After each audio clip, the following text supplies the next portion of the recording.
día, buen día, buen día, buen día. Te salvaste de la lluvia, te aclaro. Casi. Pero por un pericle, mira cómo se la... empezó a llover mínimo, en la ciudad de Paraná, por lo menos en la zona del parque. Así que ya lo estamos sintiendo con las super chapas no insonorizadas. Esto es así. ¿Qué venís teniendo, Orquí? Que arrancaste la otra vez, estamos hablando con las actividades. Bueno, vos tenés siempre lo del libro del CAE, a partir de ahí todo el tiempo estás en movimiento absolutamente. Y vinieron las vacaciones de invierno y por supuesto te venís moviendo, presentando, a ver, arquitectura, historia y colecciones, se viene ahora también otro mega evento, un evento bárbaro, ¿no? El de arquitectura e historia. Veo que con lluvia también te tocó un paraguas, salió la foto con todos los presentes. Bueno, no me puedo quedar quieto. Te quiero decir en público que la otra vez que estuviste acá con nosotros en El Explorador, la repercusión que tuvo, me pedían a gritos cuando entraste y te agarramos de imprevisto, que estábamos en otra cosa. Nos mostramos, estábamos haciendo un poquito de historia del Rosedal y te quedaste explicando todo lo demás. Venías por tema, quiero decírselo, venías por otro tema, Fernando tuvo la amabilidad, lo desviamos, ya estábamos en ese mambo y empezó a contar la historia del Rosedal, de qué era, de las familias y demás. Un impacto tremendo tuvo, Fer, tremendo. Así que, bueno, la gente está ávida entonces de conocimiento. De conocimiento. Bueno, sí, en mayo se presentó el libro del Club Estudiantes, que me llevó 5 meses de trabajo. Y van surgiendo proyectos, ideas. Lo inmediato fue la visita al cementerio de la ciudad el pasado sábado. Bajo la llovizna, yo dije, no va a ir a nadie. Y con lluvia y todo fueron. Ahí tenés imágenes, director, cuando personas. Quieras. Sí. Estuvimos haciendo... Contanos un poquito de eso, a ver. El cementerio... porque ahí arrancás con los primeros pobladores de la ciudad, digamos, a partir de ahí sabés quiénes fueron fundadores. La iniciativa de los desayunos históricos en el Café de Calle Buenos Aires. ¿Cómo se llama la dueña del café? Era. ¿No está más? No. Una divina. No. Ah, ¿lo vendió? Yo hablo. Yo la adoraba, la flaca. ¿Cómo era? Marina Borgetto. Sí. Flor, un encanto, sí. En ese lugar, para seguir con esa actividad de los desayunos toda la mañana. Y como julio es un mes especial, vacaciones, el público, decidimos hacer la visita guiada al cementerio. Bien. ¿Lo hacía el arquitecto, te acordás? Otro de tu colega. Márquez. Claro, Menu Márquez, le mandamos un abrazo. ¿Falleció Menu Márquez? Un abrazo a la mujer. Que aparte la mujer es... Mirá cómo son las... No, claro, pero aparte de que es arquitecta, la mujer es tía de mi prima hermana. ¿Mira? Sí, te voy tirando otros datos que no tenés de los libros. Ana Emilia Moglia, que es escritora, vos la debes ver en las novelas. Exacto. Bueno, es sobrina de ella, como también Fátima, Fátima Moglia, que son mis sobrinas, mis primas hermanas, que se fueron a residir a Córdoba, hijos del hermano menor de mi papá, que se fueron a residir de Córdoba desde muy chicas, así que con los Menu Márquez y con la mujer, también por ende con la otra hermana que falleció, por lo tanto con los Vesco también. Exacto. Estamos atados ahí a un mismo sentimiento, sí. Por eso conocía los desafíos de Menu Márquez también como impulsor de esta iniciativa. Él fue el que generó el espacio, yo solamente continué la tarea. Y alguien tiene que hacerlo, que conozca, siempre, ¿no? Siempre es un tema muy... Siempre me preguntan, ¿es morbo? No. No, es conocimiento. Es conocimiento, chicos, a través del cementerio se sabe toda la historia. La historia, la arquitectura, quienes descansan ahí. En Paraná tenemos... ¿Qué hicieron? Es como querer conocer quiénes son los nombres de los nomencladores de las calles. ¿Quiénes son? Gobernadores, intendentes, escritores, políticos, comerciantes, militares, Gregoria Pérez, el general Galán, Celia Ortiz Arigós de Montoya, los panteones inmigratorios, el austríaco, el militar, el policial, la Unión Suiza, los 4 panteones italianos, el de la Sociedad Española. ¿Tenías, Negrito, alguna de las fotos que te mandé antes? Si no, te las mando. Sí. Entonces la idea del sábado fue contar desde lo arquitectónico y lo artístico, sumado con lo histórico. Y si no, ponemos cualquiera del cementerio, sí. Quiénes están, quiénes descansan, por qué, porque la cuestión del diseño del cementerio, las etapas que tuvo. Bueno, vamos por partes. Dale. Contalo. No vas a hacer la gira de 20 minutos, pero lo quiero saber. Todos estos ejes temáticos, abreviámelo porque la gente necesita saber y buscar cualquiera del cementerio así negro. Como está la ciudad de los vivos, nosotros, por ahora, está la ciudad de los muertos. Por eso los cementerios tienen ese diseño de avenidas y de calles. Y cada uno de los panteones históricos, al menos en la parte central, supuestos son los edificios. Obviamente que sobre la avenida central se ubican los panteones históricos más importantes. ¿Quién diseñó eso así? Porque hay otros cementerios que no, que quedan como al mejor estilo Parque La Paz, vamos a decirlo. A ver, los cementerios de principio del siglo XX era levantar algo. Tenían que erigir algo. Es decir, así como nosotros hoy tenemos, no es lo mismo vivir en Alameda que en Anacleto Medina, en los cementerios pasa exactamente lo mismo. O sea, marcaba la diferencia social. Marcaba la diferencia social. Yo lo dije el otro día, hay un sector sobre calle España, sí, donde los panteones están ubicados sobre escaleras. Hay 4 o 5 que hay que subir escaleritas. Es cierto. Y del lado de enfrente hay una pared. Sí. Es decir, que el contraste social ahí es tremendo. Ahí estamos viendo, sí. Entren en vorterixlitoral.com o entren en el reproductor de YouTube, @vorterixlitoral, y mientras el arquitecto va narrando. Esas escaleritas me están indicando... Sí, eran unas casas, pseudo casas. Pseudo casas. El poder, el símbolo. Por ese sector está el de los Uranga, el de los Miura, el de los Lambruschini. Todos apellidos de familias.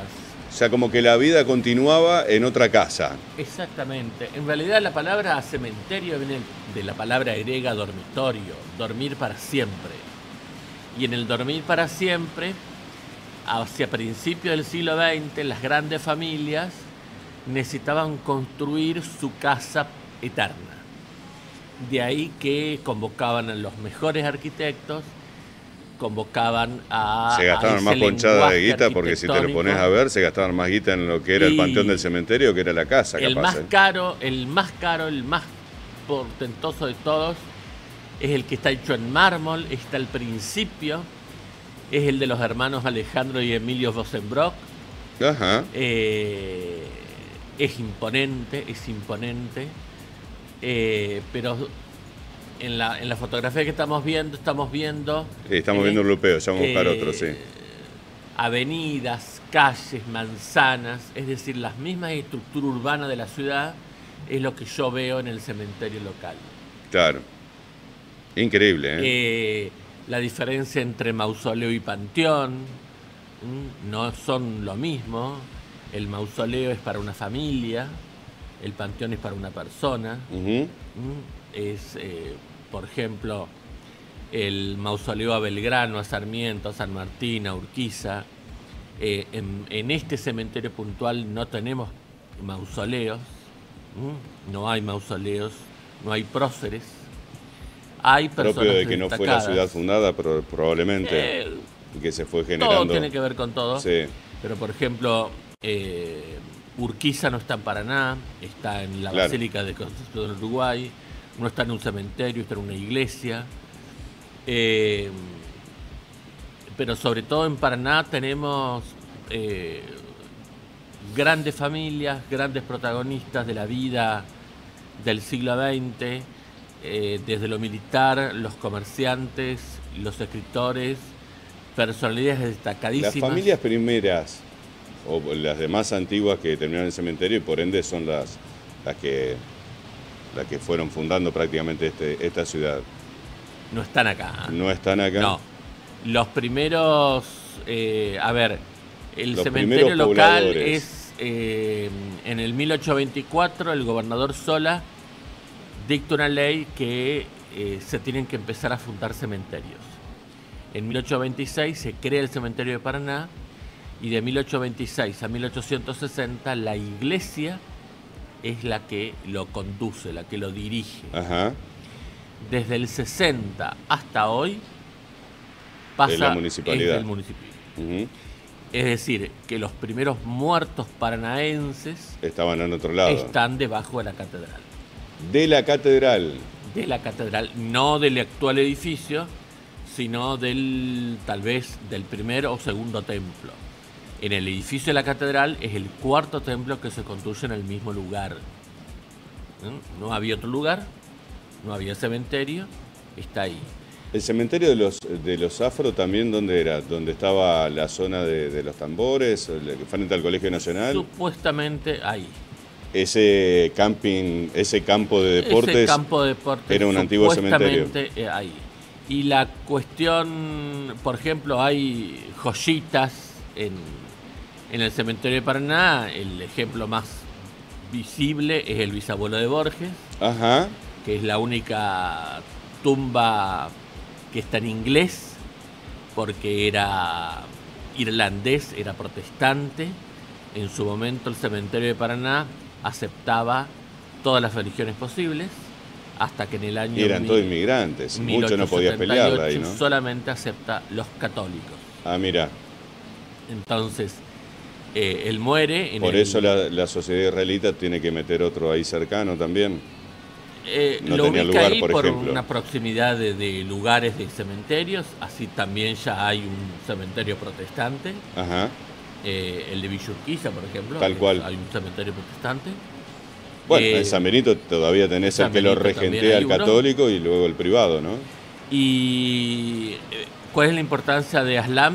Primero que está en inglés el cenotafio, y después que cuando muere la lápida que se colocó estaba dentro de las limitaciones del cementerio. Cuando se hace una extensión, él queda fuera del cementerio por ser protestante. Pero no lo podían sacar de ahí. Era el bisabuelo de Borges. Claro, claro. Entonces quedó ahí, escondido. Sí, bueno, Borges vino después, como vos dijiste, era el bisabuelo. En ese momento, no, Borges... Es para una charla de otro no existía. Día. El vínculo entre Borges y Paraná es muy fuerte. El de Jorge. El de Jorge Luis Borges es muy fuerte porque el padre de Borges... Seguí por esa línea. Nació en Paraná. El padre de Borges nació en Paraná. Bueno, ahí tenés un titular. El padre de Borges nació en Paraná. Ese es titular. Nació en Paraná y el yerno de Borges, que era Suárez de apellido, tenía la concesión del tranvía a caballo y construye su casa donde hoy está la Sala Antequera, frente a la Escuela del Centenario. Esa casona, se supone que Borges de niño, de pequeño, vino a conocerlo a su abuelo. ¿Esa era la casona de Borges? Del bisabuelo. Del abuelo. Del abuelo. Del bueno, abuelo de Borges. La Sala Antequera era la casa del papá de Borges. Fue taller industrial, después fue la Sala Antequera y hoy es un espacio para el arte. ¿Pusimos placa la Sala Antequera cuando se inauguró con lo de... Cuando lo inauguró Bordet y compañía? Y Borges vino 2 veces a Paraná. En el 52 vino a la Biblioteca Popular con un grupo minúsculo de personas que lo fueron a escuchar. Y en el 63 vino al Colegio de Escribanos, en donde fue una explosión cultural. Claro. Y en ambas oportunidades lo trajo a Paraná Lidita Guzmán, que era la presidenta del Fondo Nacional de las Artes. Sí, señor. Mira vos. Que vivía en calle Laprida. ¿Y vivió mucho tiempo aquí en la ciudad de Paraná el abuelo? Sí. El abuelo sí. El abuelo sí. ¿Y el papá cuándo fue que nació se retiró? Y ponele que Borges haya estado meses y después partió Ahora, Buenos Aires. pusimos en relevamiento de manera fundamental, la sala Antequera, homenajeando justamente a la familia Borges, y lo que era el Palacio Bergoglio, no le dimos un tronco de tarlipes, siendo que tuvimos el primer papa argentino, ¿no? Cosas que pasan a la vida, no sé por qué nos quedamos tanto. No se sabe exactamente si el que fue papa alguna vez vino a Paraná a verlo a su abuelo, de chiquito, de bebé, estuvo no en importa, Paraná, era de la si no familia. estuvo, era Ponele. de la familia. Sí. Es un edificio icónico de la Sí, ciudad, claro. no solamente por la esquina, sino porque la tipología arquitectónica para el año 1906 fue muy extraña. Es lo que hoy llamamos monoambiente. Claro, Sobraba lugar claro. para hacer un edificio de 4 pisos. Sí, hay muchas oficinas, estaba Oficinas, gente amiga también que departamentos. tiene agencia de publicidad. Hay departamentos de 20 metros cuadrados y hay departamentos Son muy lindos de por dentro, 300 son metros muy cuadrados. lindos. Sí. Por ahí el ascensor es el tiempo en ñaupa y lo que es el caminar de la galería deja mucho que La desear. familia Laurenciana, por ejemplo, tiene el departamento más grande ahí adentro. ¿Siguen estando ahí? Sí, están bien. Mirá vos. Muy rico el historial de entonces de lo que vemos desde el cementerio, porque empezás a conocer justamente la historia propia nuestra, ¿no? Y era entonces, el cementerio demostraba la gran diferencia social que tenía Paraná también. O sea, en la lápida allá, en un panteón a la que te criaste, o la avenida del centro. Sí. Así como hoy entendemos la ciudad que nosotros nos toca vivir, la sociedad que nos toca vivir, los contrastes sociales. Hoy es un poco más horizontal, me parece, ¿no? Antes era mucho más Y antes era... rico y pobre. Vos te das cuenta si caminás por la avenida central y sobre todo Ojalá el lado nunca de volvamos la a derecha, eso, ¿eh? Parece que nos quieren llevar para ahí, pero sí. por el lado de la derecha ves el tamaño de esos panteones, las alturas. ¿Qué diseños son? Cada uno hacía lo que quería. Cada uno hacía lo que quería, pero compraba un lote y metía. el discurso lingüístico te diría que está entre lo italiano, lo francés. Los inmigrantes de acá. Muy simbólico. Los ángeles, las cruces, los dioses. Vitró, puertas de todo tipo. Hay una inversión Entonces, ahí. Lástima el vandalismo que se está presentando en los últimos tiempos, que no dejan hay nada. un proyecto de declararlo museo a cielo abierto al cementerio de Paraná. No, callate, sí. Pero es parte icónica de la ciudad, es necesario conocerlo, es necesario descubrirlo. Y es necesario poner seguridad como la gente, porque se están choreando todo. Crucifijos, todo lo que es cobre. Mire, te voy a contar lo que pasó el sábado. Yo conozco gente que pasábamos y nos reíamos con Aragón, de que se hacían los zombies cuando lo detenía la policía, se iban con los crucifijos en la mochila, o sea, cualquier cosa. Te voy a contar una anécdota que pasó el sábado. Sí. Nosotros empezamos a las 10 de la mañana y duró casi 2 horas y el empleado municipal toca la campana. Ajá. ¿Cómo? Entiendo que era hasta acá llegó mi horario. Ah, se tenía que ir el Yo me empleado voy. municipal, claro. Yo me voy, ya todo el mundo se iba. Pero perdón, ¿se cierran las puertas? Sí, hasta las tardes Ah. no hay cementerio. Me voy, me vengo al centro, me vengo a tomar un café, a los 2 Carajeo un minutos me ratito. siento, Ajá. me llama una chica, me dice, Fernando, estamos adentro. No, te puedo creer que El lo dejaron empleado adentro. se fue. No. ¿En serio? Eso me pasó el sábado. ¿Se fueron sin ver si había gente adentro? Ellos no escucharon la campana, se quedaron o sacando fotos o mirando, los llamo al director. Mirá, hay gente Hay adentro. gente adentro. Quedó adentro, por favor. Y me dice, den la vuelta por la Patagonia. por Patagonia, Sí. a ver si está abierta. No está abierta. Intentá por la puerta del oratorio. Ah, y, entonces si todo eso está abierto y de vez en cuando lo dejan abierto, con razón entran y hacen lo que quieren. aparentemente esa puerta queda Y abierta. bueno, cacho. Y bueno, Cacho, si me lo decís así. Me preocupé y obvio. Que había gente que había quedado adentro. Ya, entonces, está librado. Decí que era mediodía. Está librado a que cualquier cosa. Bueno. Y hoy, perdón, te iba a sí. preguntar, las familias más adineradas capaz ya no eligen ir al cementerio municipal, sino que ya es más, se van al cementerio privado, ¿no? Sí, las formas excepto que los que tienen panteones. De la muerte se cambió, se modificó con la llegada de los cementerios privados. Hay una tercer vía que es la cremación. Hoy. Claro. Se está usando mucho eso. Sí. Mis padres fueron cremados, por ejemplo. Fue una decisión personal de ellos. Que antes no se aceptaba, un poco con la iglesia, después parece que sí. Por ejemplo, acá en la foto tenemos el Panteón Francés, a la izquierda. Es uno de los más altos. Y en el centro, ¿qué es el colorinche ese? Es el de los Misahuac, está hecho en mosaicos. En mosaicos. No sé si existe todavía la fábrica Misahuac de sí, que no. azulejos. Sí. Allá le hacían honor a la familia de ese momento. Y generalmente aparecen muchas cúpulas, aparecen muchas cruces. Los frontis son esos triangulitos que aparecen en las fachadas. Ajá. Digamos, esto es lo visible. Después allá se metieron una catedral entera, la cúpula que es a la derecha. Semejante cúpula, ¿de quién es? Es General Galán. Pero es una ciudad eso ahí adentro. Es un castillo. General Galán. Todo eso para una sola toda la familia. Sí, ¿no? ¿O uno solo? ¿Era para el general solo? Acá tengo el panteón de la familia Mucio.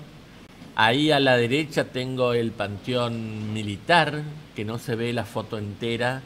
Está representada la patria, con el escudo nacional. Ahí abajo tengo el mausoleo del primer director de la escuela normal. Esa cabecita que se ve ahí. Si no se dieron cuenta, entren en @Vorterix Litoral, póngale like, háganlo ahora. Son imágenes icónicas y te están narrando la historia de la ciudad desde el cementerio de la Sociedad Española. Mirá. Acá descansa don Santos Domínguez y Benguria, el autor del Palacio Municipal. Tienen que andar alquilando. Para la Escuela de Sociedad Española en todos lados tienen un panteón que es más grande que la misma escuela.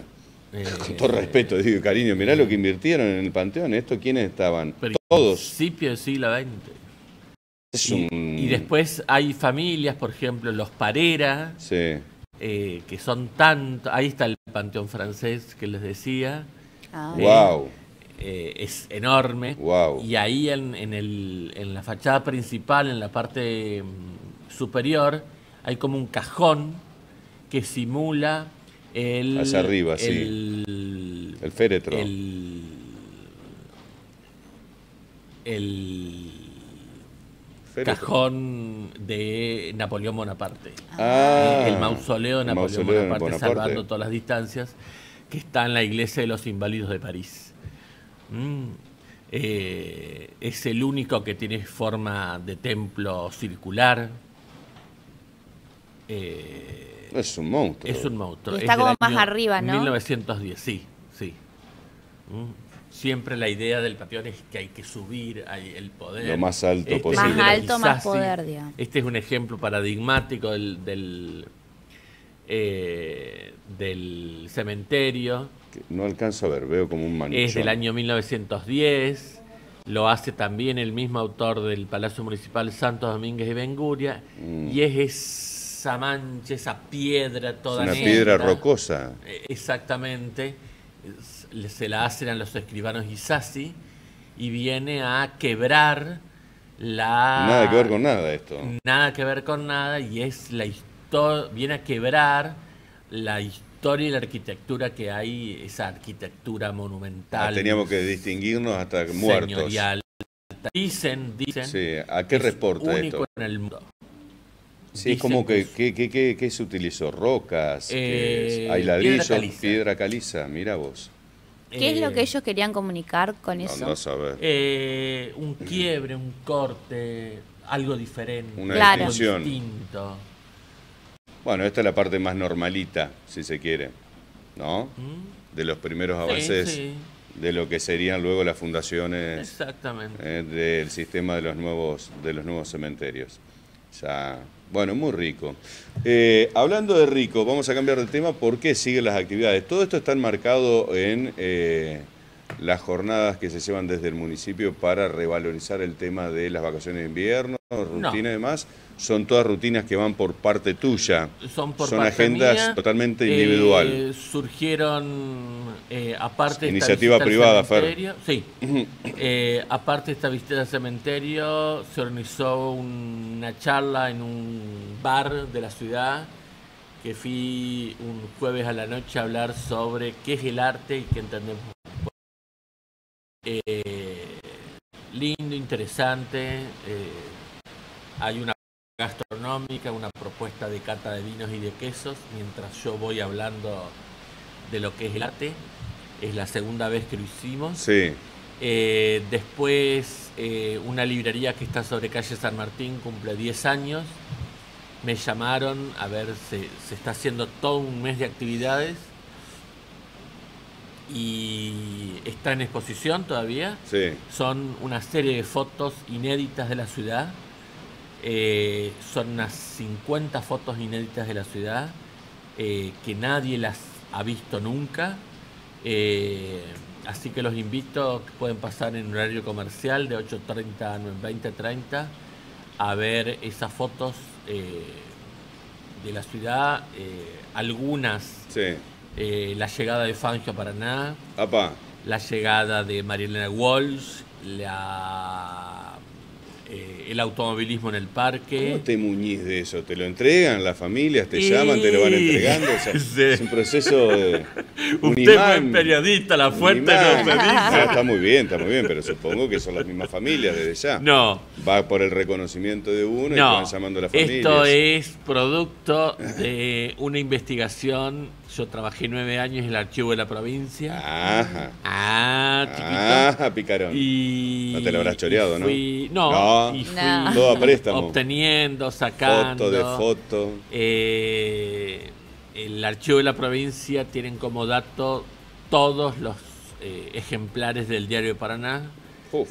Desde 1914 hasta más o menos 2005. Tuviste para sacar data toda la vida. Hay absolutamente de todo. Digamos, si vos te querés enterar de algo, saber de algo, buscar el diario. Había dos lugares para enterarse. O el ET14, sí, claro, o el Diario de Paraná. Sí, señor. No había otra cosa. Sí, señor. Y el sábado voy a hacer una visita guiada al Mercado de la Paz. Bueno, de eso te quería preguntar. ¿Es relevante el Mercado de la Paz en cuanto a estructura arquitectónica? ¿Tiene una rica historia o es una estructura que nació no hace mucho? Contanos un poquito de qué va a tratar eso. En el mismo lugar en donde se encuentra hoy el shopping. El shopping. El shopping. En el mismo lugar estuvo un mercado, 1858, lo funda Urquiza. Es esa imagen que le coloca el nombre. Si no están en Vorterix Litoral mirando las fotos exclusivas de Fernando Ponce, no saben lo que se pierden. Lo único que van a tener posibilidad de verlo después de YouTube si lo buscan dentro de un rato. Pero es una riqueza imponente. Imponente. El shopping, ahí está, claro. Esto es ya el segundo mercado. El del 58 se demuele en el 20. En el 22 lo inaugura Cándido Uranga, que era el intendente de la ciudad. Este era el mercado que de frutas, de comestibles, que era el Shopping La Paz, que es ahora era un mercado concentrador de comida. De comida. Ok. Que tenía una particularidad, eran puesteros. Sí. Lo más interesante desde lo arquitectónico es esto que estamos viendo, es el techo del edificio. ¿Se sigue conservando? Que se sigue conservando, no se tocó absolutamente nada. Ajá.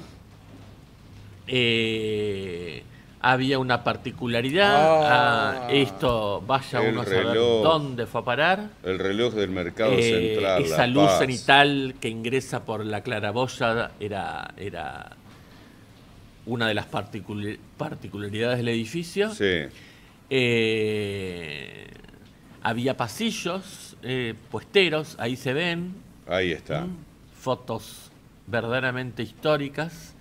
O sea, esto pasó luego a ser el shopping de pasó a ser el shopping de calle Venezuela, Perú, Pellegrini y Babio. Claro. Había una particularidad, los incluso al de Salta de Hinojosa, parte y parte. Todo esto pasó, se trasladó allá. No. Esto pasó a ese Perú. Esto se demolió, se desarmó todo el interior y se conservó la caja. Claro. La caja, cuando yo hablo, esta dinámica era el mercado. Yo lo conocí. Yo también. Los puesteros no los llamaban por el nombre, todos tenían sobrenombre. Claro. Vociferaban los productos. Carniceros tenías todos. No sé cuántos. Pescadores también. Y cada uno tenía su clientela. Está barato, 3 kilos de chorizo, 18 pesos, estamos bien. Podríamos volver a esa época. Que estas fotos sean de los 70. 10,90 milanesa de carne. El día. Qué calidad de foto para esa época. Sí. Yo me acuerdo del mercado. No le vayas a comprar al carnicero A porque vos sos del carnicero B. Se podría todo. No te vendía. Y no te vendía. Este cliente es mío. El cliente es mío. Ese cuidado. Y sobre todo, yo destaco ¿Quién habrá sido cosas que me acuerdo. ¿Y esto qué? Esto es el mismo edificio de el original.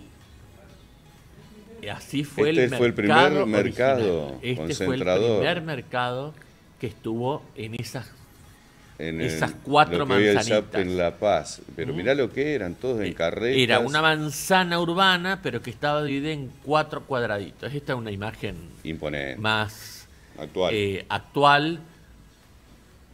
Antes que se convierta en el shopping. Antes que se convierta en el shopping. Tal cual, esta me acuerdo. Prácticamente patente. Desde lo arquitectónico, desde la fachada, el edificio no se tocó. No. Y la idea del sábado, a partir de las 17 horas, con entrada libre y gratuita, vamos a contar la historia de este edificio, lo arquitectónico, lo cultural, lo social, por qué es tan importante. Y ahí compraba todo Paraná, me imagino. Ahí compraba todo Paraná. Ahí compraba, no había mucho más despliegue, no sé cuántas cuadras. Yo vivía frente a la clínica Modelo en aquel tiempo y era una cuestión cotidiana, te diría. ¿Estas fotos de qué año serían? Y más esta o menos. Foto, mirá lo que era, Dios querido. Eso ya es después del 22. 1922. La inauguración es del 22. Ya tenía otro formato. Y el edificio original, desde 1858 hasta aproximadamente 1915. Me acuerdo de chico esto. Me acuerdo un montón.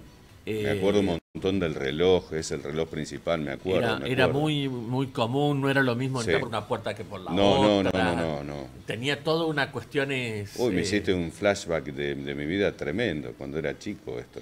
Esto es volver a la memoria de la ciudad. Esto era 80, ¿no? Años 80. Sí.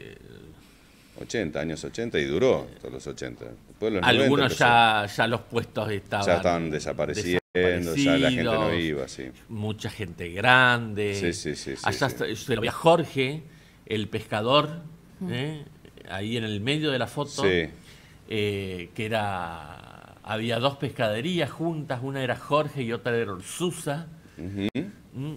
Ahí se ve en las paredes que los mismos puesteros hacían pintar sus publicidades en las paredes no te vayas a equivocar si no pasaba el guadeniazo, claro. Que pasaba el quintal de al lado, ese era mío. ¡Sac!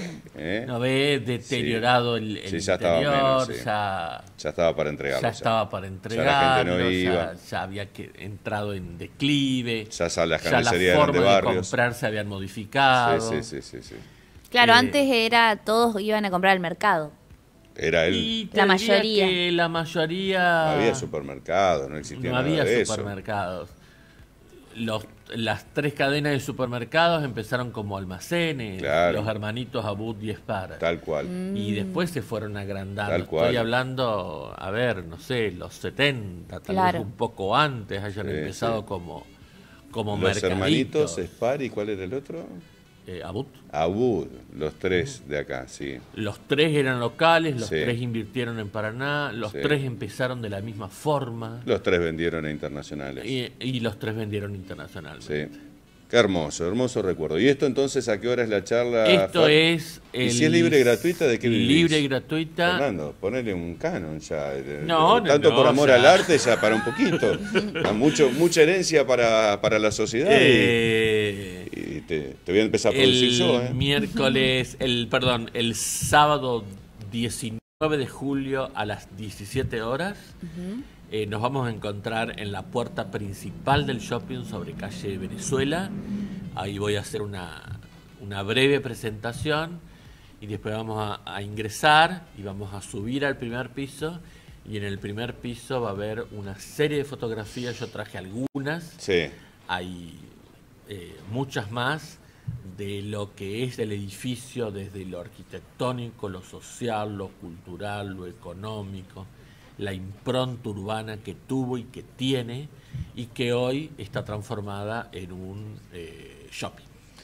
Un encanto, y está para escucharlo hablar que, 20 como siempre, horas. es embelesante. Sí. Aprovecho la oportunidad ciudad. para en los desayunos históricos el próximo 9 de agosto voy a hacer un paseo que me lo piden siempre, que es Casas y Casonas de Paraná. Bien. ¿Y te tenés que mover mucho para eso? Casas y casonas de Paraná. Casas de Paraná vamos a la salir otra. desde Bonafide, en calle Buenos Aires, y vamos a hacer un circuito hasta Gendarmería Nacional, y en esas 5 cuadras sí. vemos aproximadamente unas 14 casas. Bien. Te pido no me fiches la mía. La casa de mi familia era tan tradicional, ¿viste? De los Eguiguren, la casa de los Uranga, la casa de Méndez Castells. Méndez Castel, Sí. la casa de los Laurencena. Claro. Y Parraguirre. La de los Sáenz, donde está el No entra Museo ningún Bellas García. Artes, donde está Acción Católica. ¿Un Pérez no entra? No entra ningún López.